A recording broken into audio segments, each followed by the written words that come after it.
Olá, meus amigos, sejam bem-vindos. Eu sou o Marcos Paz aqui do canal Teologia Contextualizada.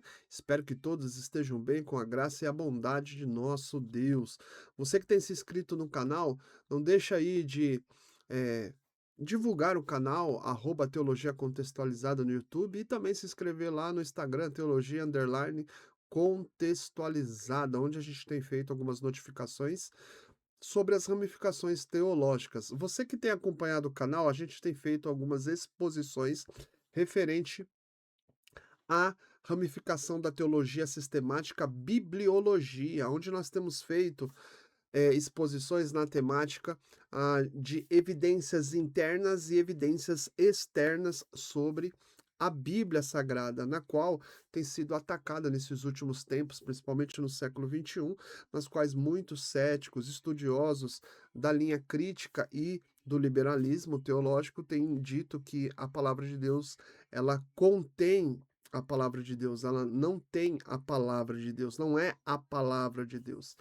E muitos têm esvaziado o conteúdo das escrituras no tocante a milagres, referente ao sobrenatural, e alguns chegam até a dizer que os personagens, seja do Antigo Testamento como do Novo Testamento, são mitos. Olha só, para você ter uma ideia. Então, nós estamos vivendo um período aí de muita fomentação para descredibilizar as escrituras sagradas. E a gente tem feito algumas exposições do ponto de vista da fé, observando as evidências internas das escrituras, e agora a gente tem feito também exposições externas, corroborando aí para o seu crescimento, entendimento sobre as escrituras sagradas, trazendo aí argumentações que você possa poder compreender melhor que as escrituras sagradas é a palavra de Deus. A minha linha teológica, ela é uma linha teológica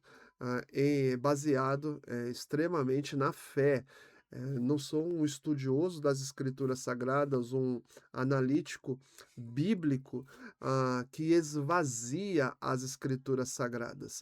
A gente faz análises críticas internas do texto sagrado, observando data, destinatário, propósito, tema, a própria teologia, se evidências internas dentro do texto, procurando entender o que o autor diz, mas muitos estudam dentro desse ponto de vista que eu estou falando para vocês, de forma cética, esvaziando o sobrenatural, os personagens e a própria grafia das escrituras, né?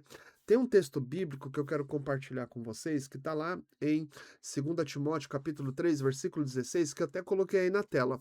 Toda a escritura é inspirada por Deus. Então, toda a grafia, né, toda a escritura, grafê, ela foi soprada por Deus, inspirada por Deus, theopneustos no grego, soprada, revelada de dentro de Deus, com um benefício útil, né? A ideia da palavra útil no original, no grego, traz essa ideia de benefício, de rentabilidade. Ou seja, para quê? Para o ensino, para a repreensão, para a correção e para a educação na justiça. Então, as escrituras sagradas, ela confronta a humanidade, ela revela o estado da humanidade. A gente tem 4 temas preponderantes dentro das escrituras sagradas. A gente tem criação, queda, redenção e consumação. E dentro desses 4 temas, você tem o tema principal, que é a redenção. E diante desse contexto, muitos estudiosos querem esvaziar a criação, a queda, a própria redenção e a consumação dos séculos. Então, os estudiosos, como eu e tantos outros, procuram trazer exposições dentro das escrituras do que Deus revelou, e nós entendemos que as escrituras sagradas, a Bíblia, os 66 livros, é a palavra de Deus, nas quais o Espírito de Deus moveu diversos autores a escrever o que escreveram para o nosso conhecimento. E essa palavra que muitos a desdém ou dizem que ela contém a palavra de Deus, não enxergam, né, a beleza e a graça que essa palavra de Deus tem de transformação as pessoas. E aí eles dizem que a gente entra no campo, do fundamentalismo, né, da fé, e eles estudam as escrituras sem essa lente do fundamentalismo, da fé. A palavra fundamentalismo, ela é um termo um pouco jocoso por muitos, né. Nós somos fundamentados nas escrituras sagradas, não somos fundamentalistas, nós somos o povo que procura estudar o que Deus revelou nas escrituras, os fundamentos, os princípios, mandamentos, ordenanças e uma série de coisas específicas maravilhosas. As pessoas confundem mesmo as coisas e por isso saem falando um monte de coisas aí absurdas. Então a gente tem a proposta de poder esclarecer. Feito essas considerações, a gente vai falar um pouquinho ainda, dessas evidências externas, pois a gente está soltando. A Bíblia, como todo, ela tem uma historicidade, tá? E a gente tem alguns documentos escritos. A gente tem uma ramificação, de estudos teológicos chamado paleografia. A paleografia é o estudo dos manuscritos. O que que isso significa na prática? Nós não temos os autógrafos. Os autógrafos são os escritos originais, pelos autores que escreveram. Esses autógrafos a gente não tem, eles já, não existem mais, mas a gente tem diversas cópias, realizadas por diversos copistas, escribas, ao longo da história da existência, da fé, seja do Antigo Testamento como do povo do Novo Testamento, a igreja. Então, Deus, na sua soberania, graça, ele preparou diversas pessoas aí para poderem escreverem cópias e, ah, esse essa ramificação teológica, esse estudo chamado paleografia, procura estudar esses manuscritos antigos que, são datados, seja lá, do tempo do Antigo Testamento ou do próprio Novo Testamento e avançando também séculos, como século I, II, III, IV da era cristã e por aí vai. Então você tem muitas cópias, realizadas. Só para vocês terem uma ideia, a Bíblia é o livro mais preservado, mais registrado do mundo. Nem as principais literaturas da área da filosofia ou outros documentos antigos foram tão datados e preservados como as escrituras sagradas, em diversos contextos culturais. Então, você tem muito escrito. Para você ter uma ideia bem clara aí, a Bíblia é o livro do mundo mais bem o quê? Documentado, datado. Você tem papiros, você tem diversos manuscritos aí escrito em couro, de pele de animal, enfim, nós temos mais de 25.000 documentos espalhados em diversos museus e institutos de pesquisa nessa área bíblica, aonde você tem vários estudiosos da paleografia que procuram, estudar esses manuscritos, essas cópias, esses papiros, em diversos momentos históricos, da história, do homem. Para você ter uma ideia, olha o tanto de museus e institutos de pesquisas que guardam esses manuscritos ou mesmo fragmentos, pedaços desses, escritos, seja do Antigo ou do Novo Testamento. Então você tem na Filadélfia, Florença, Viena, Paris, Londres, Estrasburgo, Kiev, Berlim, Cambridge. Você tem em diversos locais fragmentos e manuscritos do Antigo e do Novo Testamento. Para que você tenha uma ideia, eu coloquei aqui um manuscrito, e aí você pode consultar, tá bom? Sem problema nenhum. Você vai lá no New Testament Manuscripts, aí eu coloquei aí o link para você poder acessar E você está vendo aí na tela um conjunto aí, de manuscrito que está lá no Museu de Berlim, lá na Alemanha. Nós temos aí um papiro, tá bom?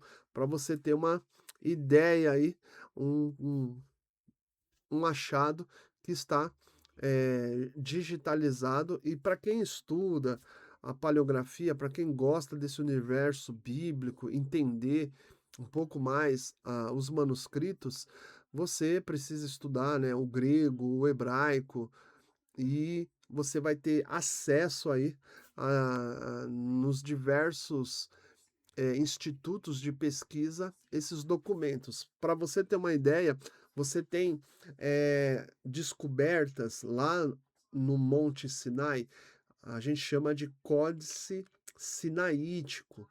Foi achado em torno aí de 43 folhas do Antigo Testamento, e depois de 15 anos dessa descoberta lá no Monte Sinai, nas proximidades ali, né, do Sinai, um deserto ali, mais 199 folhas do Antigo Testamento. E para você ter uma ideia, no Mosteiro de Santa Catarina, que fica lá no Monte Sinai, no século XIX, então nós temos aí esses achados, e ah, esses documentos, esses manuscritos, papiros que foram localizados lá no Monte Sinai, nós temos cópias completa mais antiga de todo o Novo Testamento, para você ter uma ideia. Então, deixei também o link aí que você pode depois entrar no site, fazer suas pesquisas. É uma curiosidade, talvez muitos não tenham nem ideia disso que nós estamos falando, tá? Nós temos também documentos localizados aí, que é o Códice do Vaticano, em meados do quarto século depois de Cristo. Nós temos 759 folhas registradas em couro de vitelo, em letras uniciais do Novo Testamento, são letras gregas aí. Então, o Códice do Vaticano, lá por volta do ano 325 a 350 depois de Cristo, é um dos mais antigos documentos confiáveis, e está guardado lá na Biblioteca do Vaticano desde o século XV, onde vários estudiosos também procuram estudar. Você tem o Códice Alexandrino do quinto século, tá? Alexandria, que é o norte da África, foi encontrado manuscritos dos 66 livros da Bíblia Sagrada, Antigo e Novo Testamento, aí por volta aí, de 1627, que está lá no Museu Britânico, tá? Estudiosos da Europa têm procurado aí entender cada dia mais esses manuscritos. Em 1947, recentemente, aí, século XX, foi achado no Mar Morto, lá nas cavernas de Qumran, diversificados pergaminhos, seja do Antigo Testamento, enfim, que são muito mais antigos, 1000 anos mais velhos do que o Códice de Leningrado, que também é outros manuscritos catalogados, tá? Para você ter uma ideia, que estão lá na cidade de São Petersburgo, tá? Lá na cidade da Rússia. Você tem aí um site que eu coloquei para você ter uma ideia aí da Biblioteca Digital dos Manuscritos do Mar Morto, né? Depois você pode entrar lá, um pequeno fragmento aí da tradução aí grega dos profetas menores, que foi também descoberto lá dentro dos sítios arqueológicos no deserto da Judéia, que é um pequeno fragmento aí da profecia de Miqueia, tá? Só para você ter essa noção.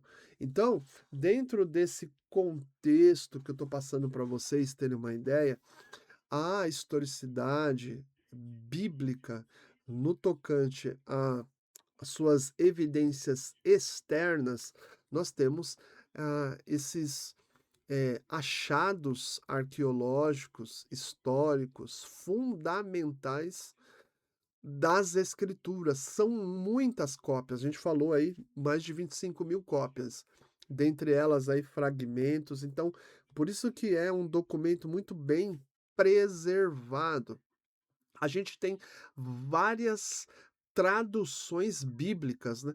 Você vê que alguns sem noções, eles dizem que a palavra de Deus contém erros, que a Bíblia é uma fraude, foi escrita por homens, né, enfim. Por que que eu estou falando isso? Porque eles ficam alegando a questão aí dos autógrafos, nós não temos os autógrafos, então eles colocam dúvidas em todas as cópias e manuscritos existentes. Mas a gente tem diversos estudiosos que Deus levantou e que, de fato, têm feito um bom serviço à cristandade, para vocês terem ideia. Então, a gente tem diversas traduções bíblicas importantes, seja no contexto brasileiro ou no contexto mundial, onde os estudiosos procuram estudar os melhores manuscritos, com os seus grupos de estudo para, trazerem melhores traduções para que as pessoas possam encontrar esperança, fortificação, edificação para suas vidas através da palavra de Deus, tá certo? Então, diante desse contexto que nós estamos abordando, nós temos aí essas evidências externas, muito bem fundamentados, achados preciosos que estão espalhados em diversos eh, institutos de pesquisa e museus considerados aí importantíssimos para o estudo sobre a palavra de Deus, sobre a Bíblia, tá certo? Você que tem ah, se inscrito aí no canal, nós somos 307 inscritos, é um grupo pequeno de pessoas que está no canal. Eu não sou um youtuber profissional, na verdade, eu uso o YouTube justamente para trabalhar essas questões das escrituras sagradas, fazer exposições aí. Vamos aumentar esse número aí, tá certo? A gente tem soltado vídeos semanais, às 19 horas à noite, e aí a gente vem aí com mais conteúdo. Deus te abençoe, Deus te guarde, Deus nos auxilie cada dia mais a compreender as escrituras sagradas, pois ela é para nós aí a palavra de Deus. Valeu, fui!